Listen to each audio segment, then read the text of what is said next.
मेरे प्रिय विद्यार्थियों, आपका एक बार फिर से बहुत बहुत स्वागत। आज हम अध्ययन करेंगे अध्याय 1, भारत का वैभवपूर्ण अतीत। इसके अंतर्गत हम अध्ययन करेंगे इतिहास क्या है, इतिहास के बारे में E.H. कार ने क्या परिभाषा दी, कार्ल मार्क्स ने क्या परिभाषा दी, और इतिहास का जनक किसे कहते हैं तथा हिस्ट्री शब्द का सबसे पहले इस्तेमाल किसने और कौन सी पुस्तक में किया। साथ ही साथ हम प्राचीन भारतीय इतिहास को जानने के जो स्रोत है उसकी एक सारणी पर चर्चा करेंगे। ठीक है, चलिए। तो भारत का वैभवपूर्ण अतीत, इसमें सबसे पहले हम इतिहास पढ़ रहे हैं तो हमें ये मालूम होना चाहिए कि इतिहास वास्तव में है क्या, यानी इतिहास क्या है। ठीक है, तो इतिहास शब्द संस्कृत भाषा के 3 शब्दों से मिलकर बना है। पहली बात तो ये। ठीक, तो इतिहास कौन से शब्दों से बना है? इति, ह और आस। ठीक, 3 शब्द हो गए, इति, ह और आस। ये 3 शब्द हो गए।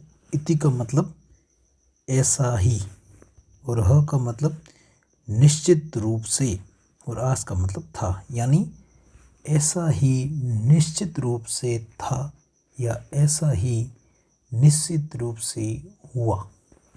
ठीक, ये सही हुआ इतिहास शब्द का निर्माण और उसका अर्थ। ठीक है, चलिए। अर्थात ऐसा ही निश्चित रूप से था या ऐसा ही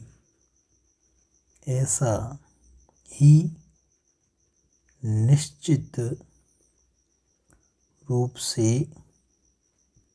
हुआ। ठीक, चलिए।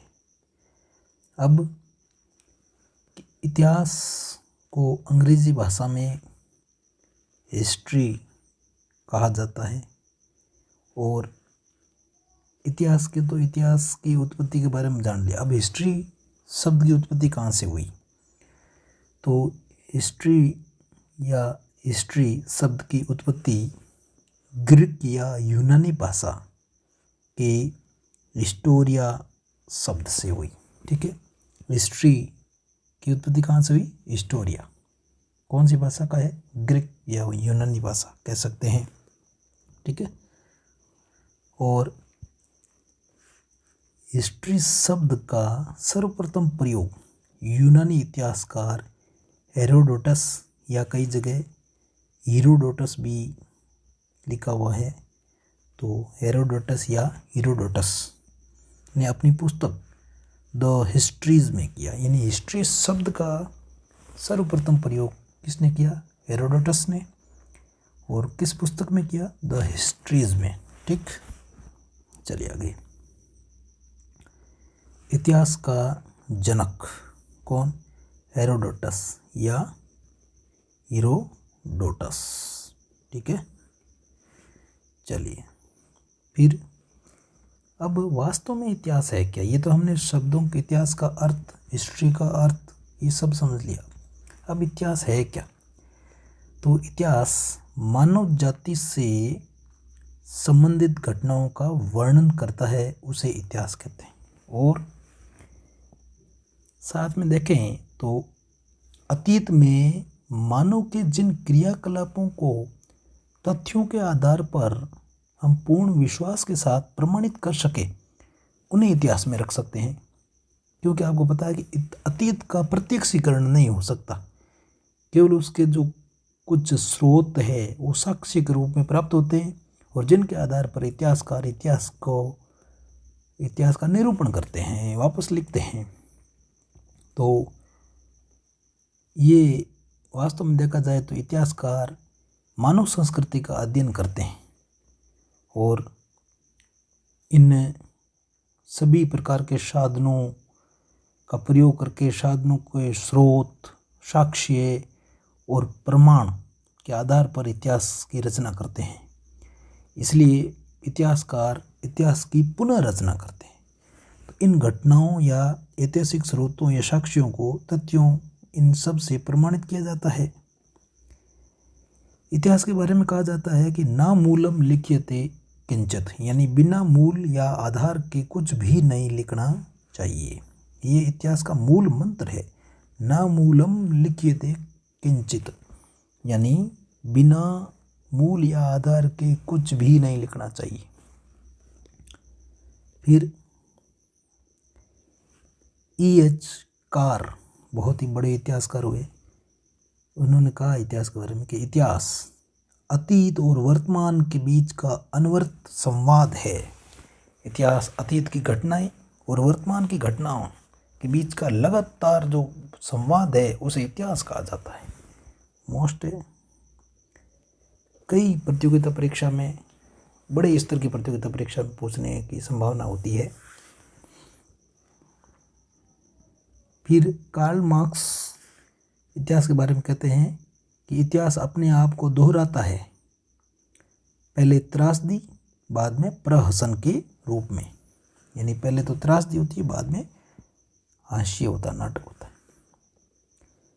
भारत के प्रथम इतिहासकार कल्हण माने जाते हैं। भारत के प्रथम इतिहासकार कौन माने जाते हैं? कल्हण, जिन्होंने राजतरंगिणी की रचना की थी 1147 से 1149 ईस्वी के मध्य। कई किताबों में 1150 ईस्वी भी लिखा हुआ मिलता है। वास्तव में जो रचना है 1147 से 1149 ईस्वी के मध्य की गई थी। अब भारतीय इतिहास को जानने के स्रोत में इस सारणी के माध्यम से थोड़ा समझ लें तो अच्छा रहेगा। तो पहले ऐतिहासिक स्रोतों को हम सारणी को समझने के लिए 3 भागों में बांट सकते हैं, लेकिन कक्षा 12 के इतिहास के विद्यार्थियों के लिए 2 भाग ही रहेंगे। तो पहला है साहित्यिक स्रोत, दूसरा है पुरातात्विक या पुरालेखीय स्रोत, ठीक है। और कंपटीशन परीक्षा की तैयारी करने वालों के लिए 3 हो गए विदेशी विवरण। और जो विदेशी विवरण है वो कक्षा 12 के विद्यार्थियों के लिए साहित्य के अंदर ही है, ठीक है ना। तो ज़्यादा कंफ्यूज नहीं होना अपने को, तो इसको ध्यान रखना है। साहित्यिक स्रोत को वापस 3 भागों में बांटा गया, धार्मिक साहित्य, धर्मेतर साहित्य और वंशावली, ठीक है। धार्मिक साहित्य, धर्मेतर साहित्य और वंशावली, ठीक है। और फिर धार्मिक साहित्य को वापस 3 भागों में बांटा गया, ब्राह्मण साहित्य, बौद्ध साहित्य और जैन साहित्य। और उसी प्रकार से ब्राह्मण साहित्य के अंतर्गत वेद, ब्राह्मण, आरण्यक, उपनिषद, वेदांग, स्मृतियाँ, महाकाव्य, पुराण और उपवेद के बारे में चर्चा आगे पढ़ेंगे। इसमें कुछ चर्चा करेंगे, जैसे वेदों की संख्या 4, ऋग्वेद, यजुर्वेद, सामवेद, अथर्ववेद। और उपनिषदों की संख्या 108। वेदांग यानी वेदों के अंग कितने? 6, शिक्षा, कल्प, निरुक्त, व्याकरण, ज्योतिष और संत। महाकाव्य कितने? 2, रामायण और महाभारत। पुराण कितने? 18। और उपवेद भी कितने? 4, जिसमें ऋग्वेद का आयुर्वेद, यजुर्वेद का धनुर्वेद, सामवेद का गंधर्ववेद और अथर्ववेद का ये भी लिखे हुए आते हैं। और आपको याद रखना है शिल्पवेद, ठीक है। स्थापत्य वेद को शिल्पवेद कहा जाता है। और उसी प्रकार से जो ब्राह्मण है, ऋग्वेद के ब्राह्मण ऐतरेय और कौशितकी। ऋग्वेद के ब्राह्मण क्या है? ऐतरेय और कौशितकी। इस सवाल पूछे जाते हैं कंपटीशन में, ध्यान रखना। सामवेद में ब्राह्मण कौन कौन से हैं? प्रौढ़ और पंचविश, षड्विश, आश्रय, मंत्र और जैमिनी। फिर यजुर्वेद को दो भागों में विभाजित किया गया, कृष्ण यजुर्वेद और शुक्ल यजुर्वेद। कृष्ण यजुर्वेद के तैतरेय, मैत्रायणी, कट और कपिस्टल, और शुक्ल यजुर्वेद के शतपथ ब्राह्मण। ठीक है। फिर अथर्ववेद का गोपत या पीपलाद ब्राह्मण। ठीक है। इसी प्रकार से हम वापस अगर देखें अरण्यक, तो अरण्यकों में ऋग्वेद के अरण्यक, ऐतरेय और कौशिकी, जो ब्राह्मण है वो अरण्यक है। सामवेद में तावलकर, यजुर्वेद में बृहदारण्यक, मैत्रायणी और तैतरेय, और अथर्ववेद में कोई अरण्यक नहीं है। तो यहाँ मोस्ट है कि कौन से वेद का अरण्यक नहीं है, तो अथर्ववेद का कोई अरण्यक नहीं है। इन सब के बारे में अपन विस्तार से आगे वाले वीडियो में चर्चा करेंगे, आपको पता ही है। फिर इसी सारणी को और अगर अन्य तरीके से देखें तो दो भागों में बांटा गया, पुरातात्विक स्रोत, आर्कियोलॉजिकल सोर्सेज, और साहित्यिक स्रोत यानी लिटरेसी सोर्सेज। पुरातात्विक स्रोत में अभिलेख, स्मारक, सिक्के, मूर्तियाँ, चित्रकला हो सकते हैं, और साहित्यिक में भारतीय साहित्य और विदेशी साहित्य, और भारतीय साहित्य को वापस धार्मिक साहित्य, धर्मेतर या धर्मनिरपेक्ष साहित्य, संगम साहित्य, धार्मिक साहित्यों को वापस ब्राह्मण साहित्य, बौद्ध साहित्य और जैन साहित्यों में विभाजित किया गया। उसी प्रकार से फिर ब्राह्मण साहित्य का अगर अपन पढ़ते हैं तो पहले ब्राह्मण साहित्यों में देखें तो आएगा वेद, और वेदों में ऋग्वेद, यजुर्वेद, सामवेद, अथर्ववेद। फिर ब्राह्मण ग्रंथ पढ़ते हैं तो ब्राह्मण ग्रंथ में ऐतरेय, कौशिकी, गोपत और शतपथ भी है।